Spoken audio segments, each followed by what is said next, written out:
morning, George and Julia. I'm starting on the outside of the house. As you can see, we have stucco lath installed around all of the house wrap details. As we get around the other side, I'll show you where we'll have the Nichiha installed. We'll start on this side of the door. So here you have your water disconnect. This runs from the meter out by the street. Okay, this is where you would cut all the water off to the house. You also have a hose bib here.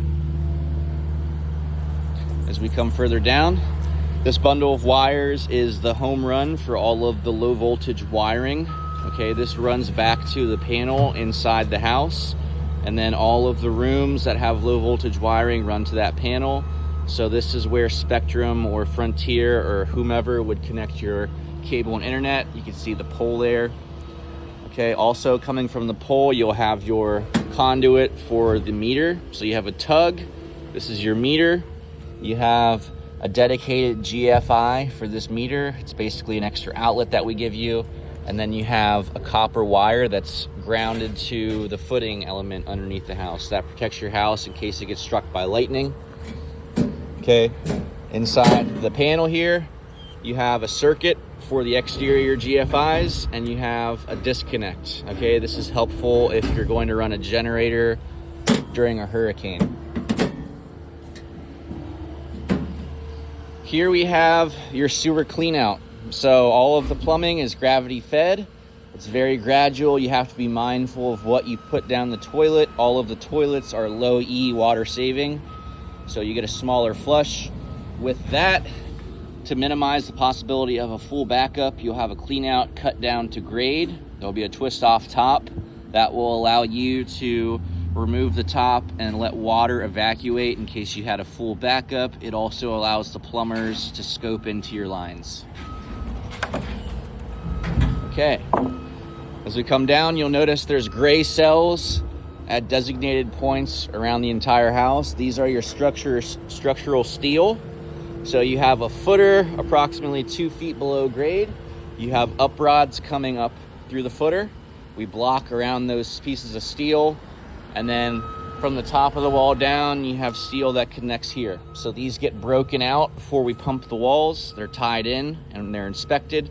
And this essentially grounds your roofing elements to your footing elements. Your roof is rated for 150 miles an hour of uplift. Here we have a pest tube portal. This is from Home Team. You have a termite spray on all of the studs inside the house. This portal is specifically for interior pests. That would be roaches, spiders, ants, etc. You have a QR code and a number, and this would be a paid service if you want that. I'll show you the tubes on the inside of the house. Okay, you'll notice your windows here have details around them. This is what creates the stucco details. You'll notice your windows are caulked in all the way around. All of the second story windows are taped, which you can't see. So you have tape going up on both sides and then 45ing off to allow water to shingle properly. Okay, the windows are low E, double pane, energy saving windows. You want to check the caulking a couple times a year. And unless you have the option, you will have hurricane shutters. I don't believe you have the option for the impact rated windows. Okay, here is your AC sound wall. We're gonna have to cut the steel down a little bit. You have 2 pads for your condensing units, and then you have 2 sets of copper coolant thermostat lines, as well as 2 condensation lines. Okay, so your condensing units are gonna be bringing in fresh air here. The condensation lines are gonna be draining pretty constantly as your air handlers run. That just allows the condensation to drain outside the house. And I'll explain that more at the final walkthrough. You also have 2 disconnect lines here. So on each condensing unit, you'll have a disconnect. That'll just be a simple breaker. You pull and flip. It allows a vendor to safely service your units. Finally, on this side of the house, you have a GFI. So all of the exterior outlets, as well as all of the garage, kitchen, laundry, and bathrooms, or GFI water protected outlets. Okay, so these specific exterior outlets are wired to that breaker in the panel. Okay, so as I mentioned, that pole there is going to run an underground conduit, approximately 80 feet of conduit over to your tug. and that will give you power to the house. All right, you got the nice lanai here. You see we already have soffit installed. If I could back up further and show you the roof, I might be able to catch it for you. Maybe, maybe not. There we go. You can barely see it. There's a gooseneck on the top of the roof. You also have louvered vents. It appears on the other side of the roof. So the soffit up here, that perforated metal material allows air to circulate into the attic. Louvered vents on the peak of the roof allow the attic to circulate air, since it is the hottest portion of the house. The gooseneck vents on your roof, as well as plumbing boots, are for negative pressure and your sewer lines, and then all of the circulating fans in your bathrooms. All right, on the lanai, you have 2 fan light pre-wires here. Braced for a fan, you can see, secured. All right, you have a switch on the inside of the sliders here. You can see the sliders are also cocked in. You can see the stucco lath detail around them. And then you have a GFI as well on the outside here. The lanai and front porch, if applicable, as well as the garage, get the thicker 5/8 inch board. It's a water resistant drywall. Okay. Not too much on this side of the house. You do have a you do have a hose bib here. And then you have an exhaust vent. This is for the hood in the kitchen. You have another pest tube portal. So it does the same thing as what I mentioned on the other side of the house. And then this is an exhaust fan for the powder bathroom downstairs. Okay.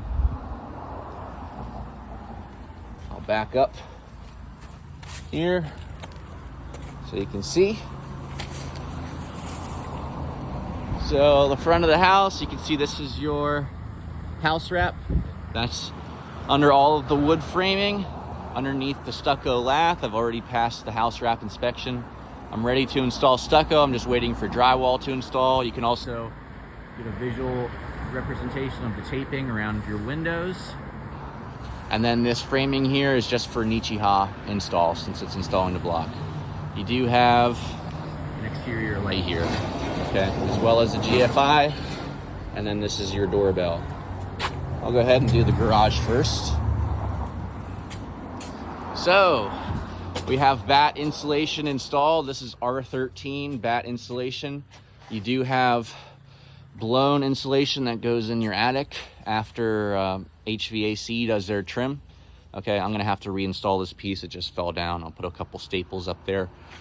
Any exterior walls connected, any wood frame walls on the first floor, get this R13 bat, the fiberglass, and then I'll show you the 5-foil on the inside.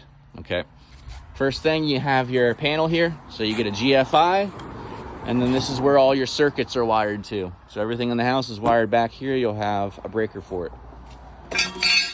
You have a water heater in the corner. It's a 40-gallon tank. It is hardwired, so you will have a breaker. You'll also have a reset for that inside the water heater. I'll give you some more details on how that operates at the walkthrough. Okay, you also have 1, 2, 3, 4 more GFI outlets here in the garage. You have overhead garage door opener and switch for your fluorescent light here, that little box. You have another outlet for your opener, as well as the security wires. And then you can see the